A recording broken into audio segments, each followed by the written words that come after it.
Perlawanan terhadap Israel tidak hanya dilakukan oleh kelompok Hamas, namun juga Jihad Islam Palestina atau PIJ. Akhir pekan lalu, keduanya melakukan serangan terkoordinasi untuk mengusir Israel dari Gaza. Mengutip Al-Maidan via Tribunnews pada Senin 9 Juni 2025, Hamas dan Jihad Islam menargetkan bulldozer militer Israel berjenis D9. Operasi tersebut berlangsung pada Sabtu 7 Juni di lingkungan Al-Manara, sebelah selatan kota Khan Yunis. Hamas mengerahkan pasukan militernya yakni Brigade Al-Qassam, sementara Jihad Islam yakni Brigade Al-Quds. Mereka menyerang bulldozer Israel menggunakan proyektil anti-tank Yasin 105.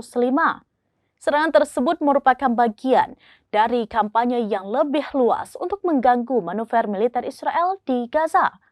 Dalam pernyataan terpisah, Hamas mengkonfirmasi bahwa pasukannya telah menewaskan 2 tentara Israel.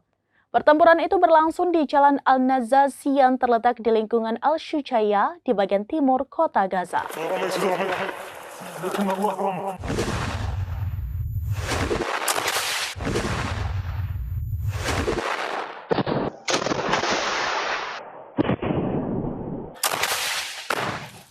Demikian informasi terkini Syedaralun, saksikan terus beragam informasi lainnya. Jangan lupa like dan share seluruh akun serambinews.com.